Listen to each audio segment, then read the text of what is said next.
I broke up with my ex-GF and started dating her friend when I thought she didn't love me. She just showed up screaming her friend sabotaged her. I, 28M, am really confused about the events of the last month. My ex-GF, Julie, 29F, thinks that my current GF, Mindy, 28F, is manipulative and sabotaged our 4-year relationship.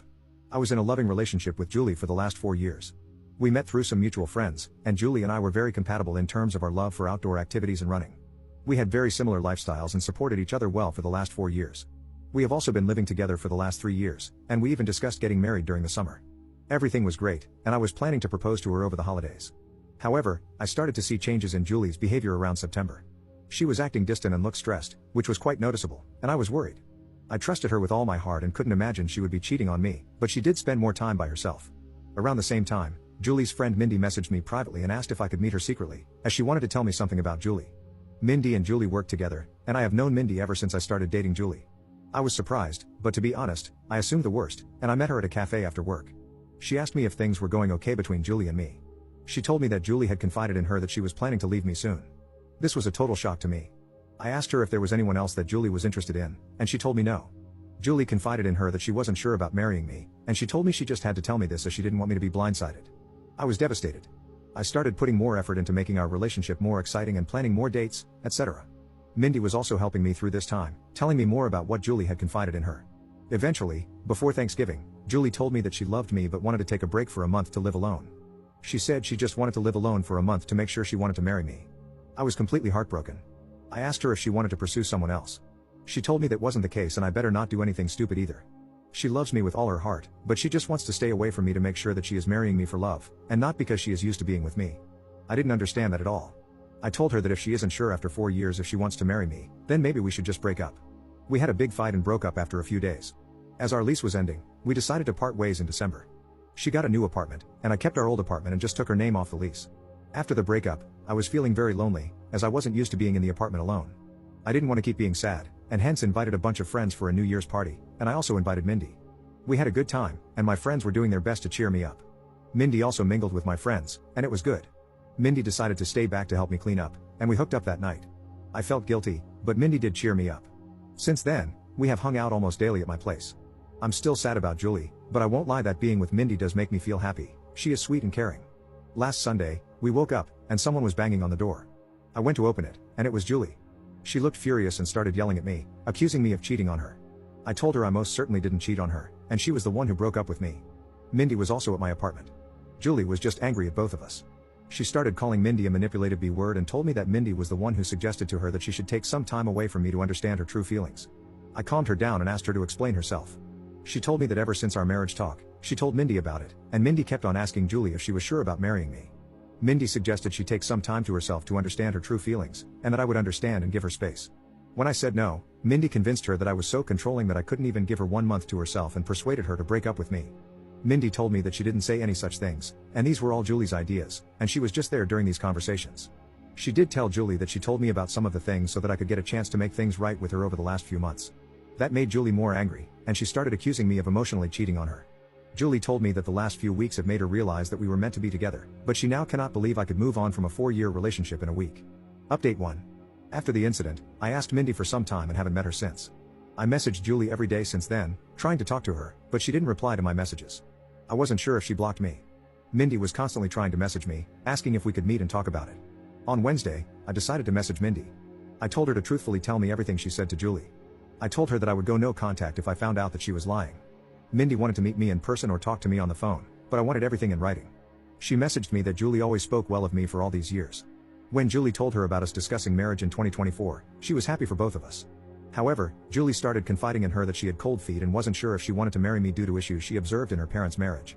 One day, Julie told Mindy that she wanted to take a break from me as she was uncertain about her true feelings.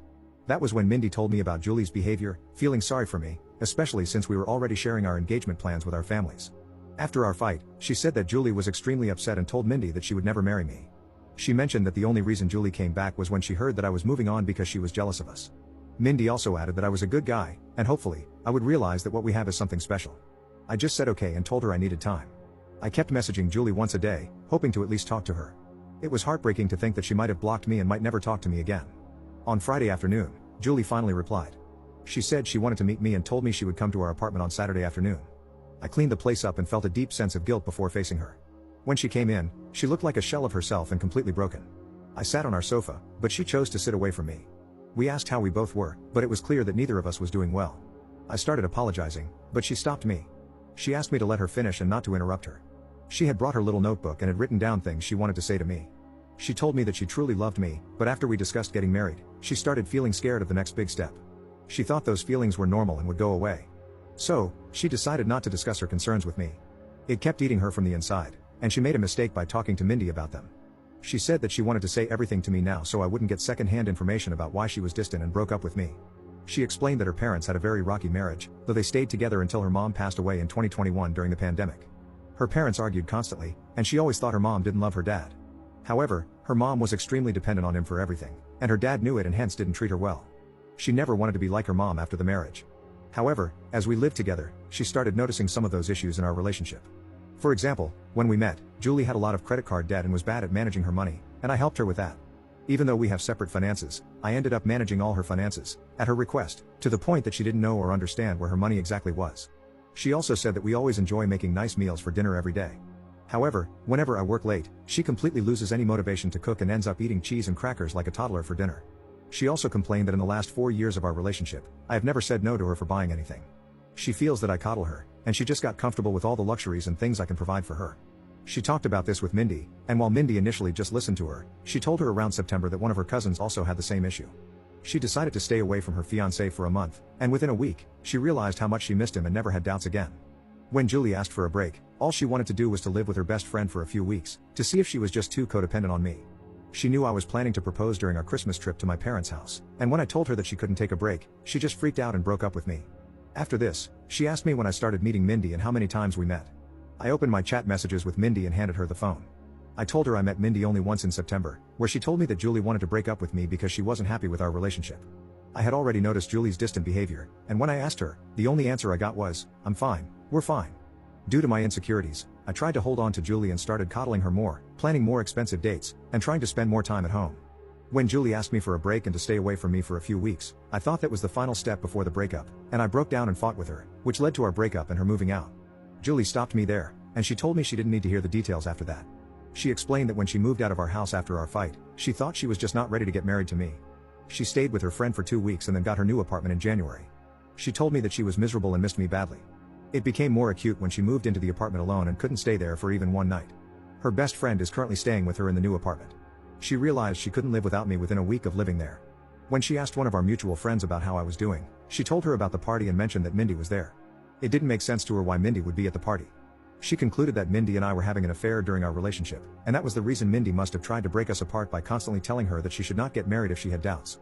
When she saw Mindy in our apartment on Sunday, she completely broke down.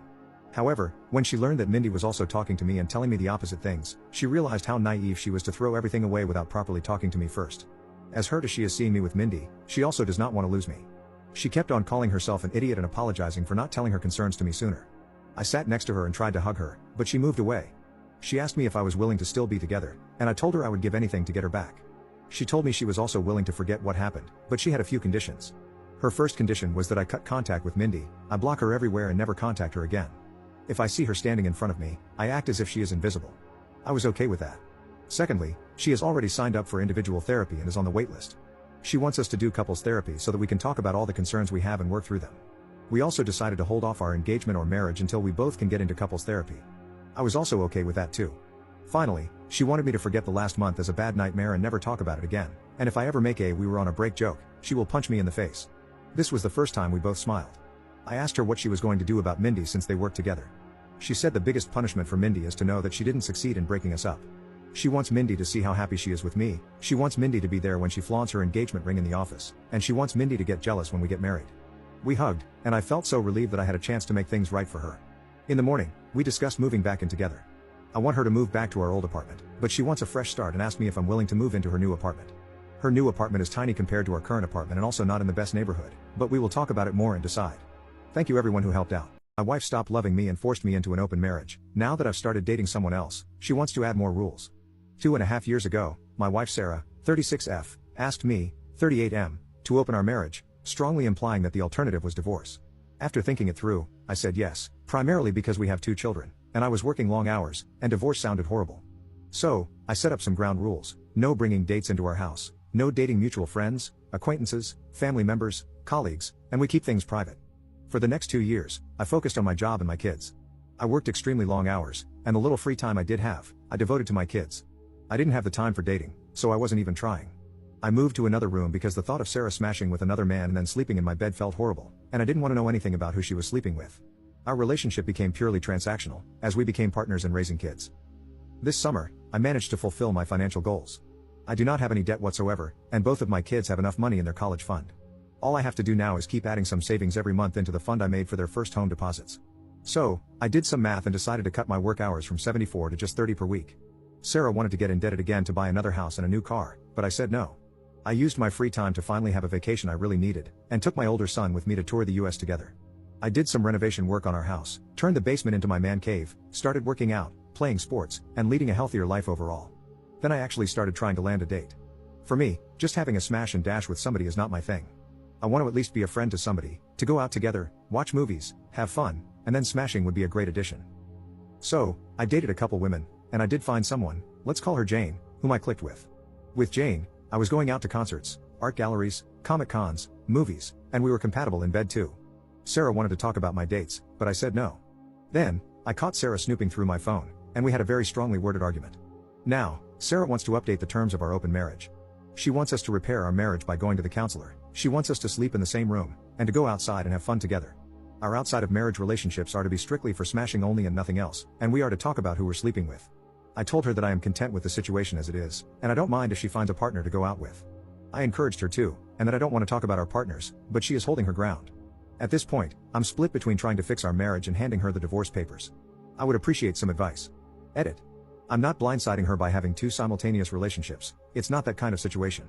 Since Sarah decided to open our marriage, the 2 of us didn't have any intimate moments, we didn't sleep together, we didn't go outside together.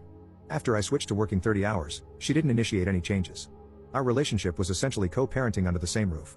Once I started dating other women, she started snooping around. Once she found out I was dating Jane, she wanted to change the rules. Even then, she said nothing about closing the relationship, just changing it to only smashing outside of marriage. This boils down to me not being able to have a single intimate relationship. Update 1. Sarah and I had 2 sessions with a couples counselor. The counselor was very dedicated and professional, however, Sarah kept making demands that felt very unreasonable and unfair. She wants to keep an open relationship that is only about smashing with no strings attached, and she doesn't want to find a job and keep working. She wants us, aka me, to buy a new house. In every variation, she stubbornly wants to have 2/3 of these things. Today during the counseling, she threatened divorce. After counseling, she said the counselor was taking my side and wanted to change to another counselor, but I think the counselor was just trying to be fair and find a compromise. I had a talk with a lawyer and started divorce proceedings, and she will get the papers in a couple of days. I will give her 2 months to start earning on her own. After that, I'm not giving any money whatsoever to her anymore. Edit. I just wanted to add that I only started working 74 hours a week after she decided to open our marriage. Before that, I was working around 50 hours a week. I wasn't spending my time at bars and clubs either, helped with chores as much as I could, and I was home and available every weekend. Thank you for watching. Don't forget to drop a like and subscribe for more awesome stories.